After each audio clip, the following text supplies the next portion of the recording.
Guys, what's up and welcome back to this YouTube channel. It's Neetu here. It's your guy Igor here. Guys, today we'll be discussing a topic a lot of people requested, and that is, should you move to Canada in 2025? Because everyone is saying you shouldn't. A lot of people there is lots of different opinions online, and to be honest, me and Neetu, when did you move to Canada? August 2013. August 2012. So Mhm. 1 year before you, I'm a veteran here. And honestly, let's talk about this thing, what has happened. I'll tell you my quick story. Michael from Centennial College, who came with me, left to Moscow. Oleg left to Moscow. Dmitry from Ukraine went back to Ukraine. Vishnu from my class went back to India because he has rich parents there. And he got robbed 2 times in Toronto. And he's like, Canada is a ruthless country. I don't like it here. I'm rich in India. What am I doing here? He went back to India. None. Another not Indian, he was Chinese guy, little chubby, funny guy. Nobody ever knew how rich he was. He went back to China to To run drive his Ferrari. to drive his. I think the Ferrari, which car I don't remember, but he was some couple $100,000 car he purchased. Yeah, I think it was Ferrari. Like this guy was super rich. Nobody knew about it. You know, he could have got married if somebody knew about it. I'm just joking. I'm just talking about the gold diggers and stuff. But I'm saying lots of people we know were left to Canada from Canada. Even you studied with Nero, right? She Another, left for she Australia. went for Australia. Now she's Australian. Even after she got her PR. So Mhm. all of these people left, guys, and there is actually a lot of people who stayed. You know, Jigen, Mhm. great guy as well. He stayed in Canada. Lots of people stayed in Canada. I just decided not to go through the people who stayed, but let's talk about the soldiers who left. Some of them went willingly. Like for example, I would say Michael, he got his PR and left. Nero got her PR as well, right, and left. I don't know if she went for citizenship, but a lot of people didn't get their immigration done and left because of that as well. So there's different kind of things. But should you move to Canada in 2025? I want to start off. Since I'm Ukrainian, I want to talk about safety a little bit in Canada. You know, right now I'm looking at the news, what's going on with Iran and Tel Aviv, Israel. You know, thing is, people don't start those things, but politicians do, and now it's going all over the place. They're pounding each other right now. So if you're from Israel or you're from Middle East, anywhere between Iran and nearby to those areas, and or you're Eastern European like me from Ukraine, it was safe. You know, just now Israel was safe. Not too long it was safe. Like a few years back, it was super safe. I think you Iran know a as lot well. of Ukrainians or Russians who moved to Israel as well. The thing is, guys, I'll tell you one thing about Ukrainians that you probably didn't know. We have had the biggest Israel community out of Israel that lived there. And therefore, a lot of Ukrainians, and even my friends, you know, are from Israel. There is actually a speculation that I could be Jewish somewhere, but I don't have any kind of proof. But anyways, biggest Jewish community actually is in Ukraine. Ukrainian president is a Jew as well. So I'm just saying that that's why it's kind of funny, because Nito's like, Igor, how do you know so many people from Israel? Because they speak my language, because we grew up in the same country. When they formed Israel as a country, those people from my country, those Jewish people went there. They still speak Ukrainian and Russian. I think half of Israel speaks Russian.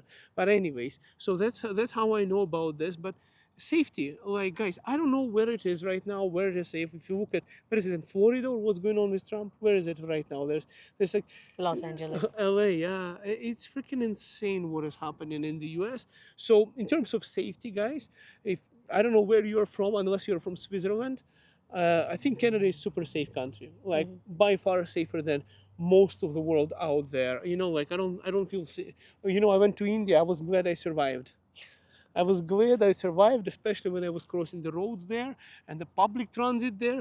It looks like, you know, it looks like this. What's that called? This masks they were wearing in the desert, and Mad Max Mhm. kind of cars. This is some public transit in Kerala that was like that. It's like, you know, it's like if they hit you, there will be no stain on it. But anyways, I'm just saying that safety in Canada in that way, absolutely, I would recommend. Now, what would you say, Nito, about Canada? Like, well, you know, the thing is, I'll tell you, she's biased. She loves Canada, so she's going to say something good. I'll interrupt her and I'll say something bad afterwards. So go ahead. Okay, I want to talk about is the standard of living. So think about it, guys. The taxes that your government collects in whichever country you are from, let's say you are from Georgia, Albania, Indonesia, India, or whichever country you're from. Have you ever considered that the kind of taxes that your government collects? Do you see anything equivalent to the benefits that you get? I'm not only talking about education, talking about, let's say, maintenance of parks for recreational activities. Do you have you and your family? Do you have that there? So I feel that based on the countries that I've traveled Europe extensively, and I have also traveled USA. And you won't believe that the parks in USA are not as maintained as the parks here in Canada. It's a fact. You should go and check it out. There are most of the washrooms that are locked or out of order or whatever. They don't maintain it as much as they do here. So, I mean, for me as a person, I love this country. I feel that there's so many things that the country has given for you to prosper, to grow yourself, only if you want to. But there are other people who really wants to be here just to take the benefits and, be in that level as well. But Well, it's your choice. If you really want to be successful, there are if you want to have a system that helps you from taxes, right? yes. It's good because in Ukraine, I'll tell you, in Ukraine, first of all, nobody paid taxes, Hmm. and those taxes that people did pay, there was no support from the government. And right now, the situation is because you're a citizen and you're a man from the age of 25 to 55, they just grab you on the street and throw you to the front lines to fight and die for your country, and no opinions given. They'll actually beat you up on the way if you say something that you don't like, and if you talk too much and not sign the paperwork, they'll send you to the front of the front line so you get shot first. That's Ukrainian tax system. Like, I hope that this is not going to happen ever in Canada. But what I'm trying to say is, guys, is there is a system that made to protect. Definitely, again, my safety thing is Right. like, Well, and standard of living on too. the other hand, talking about taxes, some people think that the rich are not as taxed as they should be in Canada. And some people think that it's only the middle class or the lower middle class or even the lower classes who are paying these taxes, for the upkeep of whatever amenities you have in Canada. There is some facts in it. I don't want to dive into more into that, but overall, the standard of living of Canada, if you look it up on any website, you would see Canada in the top 10. It used to be the top 5, but now due to maybe inflation Yeah. or COVID, the Well, after response of that has brought it down. we have this tax. Guys, I'm not a big fan of taxes. There's so much of taxes that we pay in Canada. Sometimes I feel a little bit too much. Sometimes I feel that you're punished by taxes in Canada for your success. It's like if you are not making enough money, there is a system that will give you monthly payments and support you, so that you don't, die from starvation, let's say. But at the same time, if you make a little bit more money, they take way more taxes.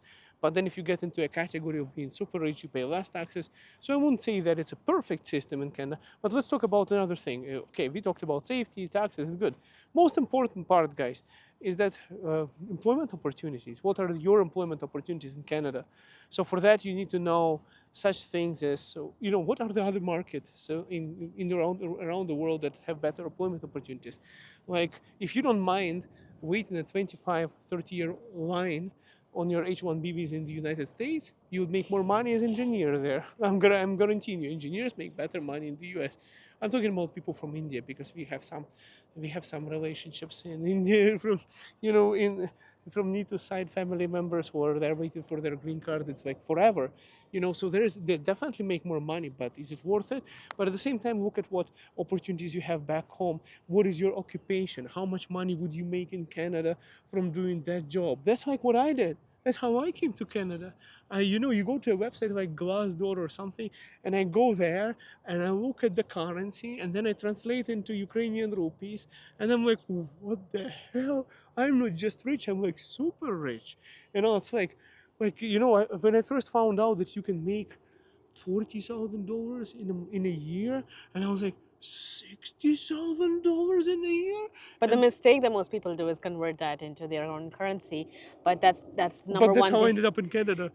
That's what you should not be doing, because you have to remember your taxes, your expenses are in Canadian dollars as well. Yeah. So as of right now, the cost of living is not doing us good. So more than 50% of whatever you make is Yeah. just gone. Just a simple calculation. If you are in the $120,000 income range for for a household, that's like an average in Canada, like middle class in Canada right now. That's what average Canadians make combined, husband and wife together, about 120. After tax, that would be like between 60 and $70,000 actually. So, yeah, like half of your money goes somewhere else in Canada. Just keep that in mind. It's a super high tax country. A little bit even is it, some people would argue a little bit too socialistic and everything. I would also tell you guys, even though Canada is more of an inclusive country and everything, you would find a difference from some other countries, because if you dig deeper, you would see that it was built more of on a Christian basis of values. Even though right now it's not a politically correct even way to say something like that, because Canada has all religions, including Hindus and Muslims and everyone. But what I'm just saying to you guys is that it's a democracy, and it has of more liberated and open values. So, for example, you wouldn't be able to come to Canada and impose some of your traditional stricter values onto Canadians here, and expect them to follow that just because of your beliefs. So there is some cultural adjustments too that might need to happen. That's all I'm saying. Like you won't be able to come to somebody and say, hey, you shouldn't be doing that, just because from wherever you are and whatever your cultural beliefs are, that's not right in your view. And tell the people to stop doing that. So there's a little bit of adjustments, especially for an older generation and ages. It can be more difficult. So I'm just bringing this up so that you're prepared. Like I'll tell you, I'll be honest. My parents, they're not in Canada. They couldn't handle Canada. They couldn't handle. My parents couldn't handle Canada because of the language barrier. That's another thing. Language barrier, cultural barrier. They want to go up to the shop to meet people they know and other things like that. So there's also a little bit of adaptation. You have to adapt to Canadian culture and Canadian ways of living. So that's another thing to consider whether you want to do that. How And about starting off a business in Canada? starting off a business like me and Nito did, like this is actually pretty crazy. Somebody on my other YouTube channel has commented. He said, well, you started a business because you failed at your corporate job. I was like, okay, I'm willing to say, okay, That's your perspective. that's your perspective. But you know what? It's actually fine. I don't mind that. If he said, oh, you failed, yes, you know what? Probably he's right, because, if I start thinking about it, uh, I cannot stand the corporate culture, sitting around and, being involved in the corporate Making politics, your bosses happy, making the bosses happy, trying to lying to, climb up. lying to them just to be nice to them, and not bringing up issues and being like fitting in, not standing out, not making things better, and just keeping your head down and working. Yeah, I think I failed in that.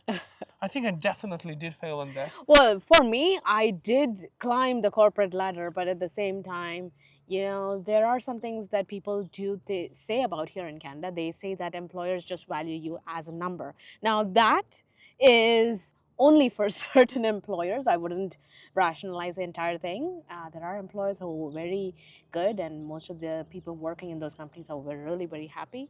But yeah, Standing next to a dumpster, you too.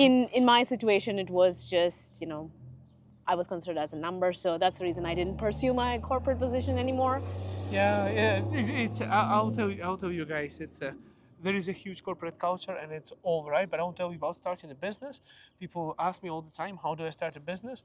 It's today Friday. I think it's before even 4 p.m. right now. So I don't know what your time is, Neetu. But anyways, we have enough time right now to go to a registry and register your business if you want to. So Hmm. we can do it right now. If you have a napkin and you can put a business name, you can go and register a corporation on right after this video with you guys right now. That's how fast you can start a business in Canada. I mean, if you are renting a place, depends on what kind of businesses. But if you just ask me, Igor, how long does it take me to register a company? That's how long. And you don't need to really need to register a company until you hit a certain threshold of income as well in Canada, I think it's about 30,000. something 35 or something like Yeah. that. So, guys, essentially, start doing your freaking business. Like right now. You Even know, from your home, if as long that's, as you don't break rules. Like yeah. if you need for a photography business in Calgary, go get a license from the But city. then there are certain regulations if you're into food, food industries making cookies, cakes, or whatever. Petroleum. There's other stuff. Yeah, there are certain licenses and guidelines that you would need to follow. Yes, they do allow, doing something like that even from home. There are home-based business that is okay with the government, but you still have to look up with your city and see what exactly are the guidelines. That's it. That's just for risk, Yeah. safety, So and the product that you're selling is actually compatible with what the safety and the quality they're looking for. That's it. yeah, if you're thinking, guys, if you're thinking about moving to Canada, also another thing to consider is, yeah, starting business is easy, but you also have to figure out how Canadian culture works, what kind of business is going to work locally, domestically. Also, if you're willing to start all over in Canada, like from the very beginning. For example, With no contacts. if there's no contacts, there's nothing. Like exactly. For example, I'm a real estate agent now. Here's my car. I'll show you. Here is EXP Realty right behind me. Nitu is a mortgage broker. Okay, let's get away With from the mortgage sun. architects. Yeah, and I'll tell you guys, she never expected. Were you thinking you're going to be a mortgage broker when you came to Canada? Not really. I was just thinking that I'll be working in some company until retirement. And yeah, I think you were planning to go into project management. Yeah. And then I copied her idea. I went in and got my PMP certification, and then we ended up in logistics. And then basically, yeah, somehow I started studying immigration law, and then somehow we ended up in real estate. That's we never expected it. So if you are okay to change your occupation, you might have to change what works for Canada, what doesn't work back home. For example, my occupation for back home, my education there would get me a job way easier than it is in Canada. In Canada, when I came with business education, what was your commerce? Yeah, business background. Mine is also business. In the US, I heard it's easier to find a job. In Canada, it's like, okay, business, but what business? It's like, it's like they don't really value business education here. If I was a nurse or something, or a doctor, maybe, or an engineer, maybe. But anyways, so that's basically how it works. So you have to figure out whether you want to start all over in Canada, whether you're going to make hello, whether you're going to make more money in Canada, whether your wife is going to be whether there is some guys are trying to get into our video. Right. Or you might not hear them, but anyways, whether you're going to be making more money in Canada, whether you're going to okay to fit into Canadian culture, whether you're going to get into your cultural norms and stuff like that, whether you want to start from the beginning, if your job pays you the same thing, whether your business idea is going to work, because Canada is not, like, let's be honest, it's not for everyone. It was not there for my parents, for example, because it was my choice to come here, but my parents, they never wanted to immigrate, so I brought them here, but they were not happy about it. So it's not their choice. They said, Canada is great, but back home is better. And I'm like, well, back home cannot be better. Like, cannot be that bad that, when your city is getting literally destroyed right now. My city, Kharkiv, gets pounded every day. Is better there than it's in Canada. That doesn't make sense to me. But they're like, nothing is better than home, and there is nothing you can do to change those people. So you have to think whether that it's worth the investment. It's expensive. They're making it more tougher to immigrate to Canada and stuff like that. Plus, housing is getting out of control. Gets more and more unaffordable because so many people came to Canada, because we made so many vlogs on this YouTube channel over the years saying, yeah, you should come to Canada. So first time I'm going to tell you in this many years not to come to Canada. But at the same time, I was just talking to Lucas and I was just talking to other guys who were watching this YouTube channel years back, who already came to Canada, finished their immigration, came on the work permit, now getting PR and their citizenship. After having, like tens and tens and tens of properties that I purchased for homes, who watched this channel over the years, who immigrated to Canada, and then I helped them personally buy their homes here as the realtor, and not only one but multiple homes for many of them. It's insane. A lot of people came and they're super happy, and they would not be anywhere else in the world but Canada. So that's the thing. Like you have to analyze, watch as much YouTube videos, make your choices. I would say, probably India is safer than Ukraine right now. So we have so many Ukrainians who came to Canada. It's just insane. Yeah, like Middle East, other places. You don't know how many people don't like America. I don't know if they will get into any kind of conflict right now with Iran. I don't know if with the rest of the Europe, if Putin is going to go in after Poland and invade the rest of the Europe. Honestly, guys, it's safer in Canada. That's my opinion. I think it's safe. Look, it's beautiful. It's maintained. There is no trash around. People are keeping everything, fingers crossed. Everything is good, and freaking best country in the world, especially for us two kids now. Mhm. What do you guys what do you need to think? Well, I think it's as long as it's safer for your kids to grow, learn, have a kind of personality that they would prefer, and they're free to do that. I mean, it was the same thing where I grew up as well, but I feel that you know getting a passport from a developed country gives you more Yes. opportunities. So that kind of opens the door. It's not that one or the other country is good or bad. It's about a family perspective on what you see and what you think about your future. And there are many clients telling me the same thing as well. So they would rather be in this country and not go back to their own countries. But then there are people, like we've discussed before, that they would prefer going back to what they were used to. It's all about change, perspective, Yeah. whether they want to really adjust or whether they are feeling comfortable, because ultimately it's your life. Yeah. You have the choice to choose where exactly you want to go. Nito's parents are soon coming to Canada, but I don't know if they're going to like it or not. I had huge hopes for my parents. My parents didn't like it because they don't speak English. Nito's parents are really good in English, Not better only than that, me. I've got a lot of people who are coming to Canada just because they think that after coming to Canada they can go to the States. Oh yeah. I think that is a very wrong reason to choose Canada. Eh, no, I'm not just talking just because of the tariff thing that's going on right now, but you cannot immigrate to the USA after you get your thing. Yes. But there are certain, certain streams. If you're an engineer, let's say, H1B, same stuff. yeah, your TN visa is something that you can get if you get a job in the States. You just The have to. best part about it is if you get ever deported, you just have to be thrown over the border and that's it. Yeah, Like you're still home. It's like you're not far from home if you're in the US. yeah. If you're from other countries, like you have to fly somewhere. But I'm just saying that if America is one of the reasons that you want to move here, then yeah, just Yeah, don't maybe do that. forget about it. I actually need to. I'll be honest with you. I was a delusional little teenager when I started. When I was a kid, I was. It was like when I wanted to move to Canada. One of the thoughts it did cross my mind at some point. I was like, you know what? Well, I'm going to go to Canada. If that doesn't work out, it's pretty close to US. I can always, with Canadian citizenship, would be easier to move to US. Did it crossed my mind? I'll be honest with you. I was about 20 years. It was like about 16 years ago. I thought about it, but then I started doing more research, and I was like, and then I chose one out of three countries: New Zealand, Australia, or Canada. And then I definitely realized that Canada is the best one. US was not even on the radar, to be honest with you. I didn't want to go to US because I think it's too many people, 500 million people, almost impossible to immigrate. And Canada is safer, nicer, and was like some kind of a safe haven of a reputation of a country. So I thought Canada, and plus biggest Ukrainian community outside of Ukraine is in Canada too. So that's all. Thank you guys for watching. Ask us questions, and more importantly, don't make us our housing more expensive. So don't move to Canada. But if you want to, I cannot tell you not to because it was via us lying. Ask Nito. Nito, would you want to go back to India? I don't think so. You don't have to ask me about Ukraine. I'll just tell you never. So thank you. Bye for now.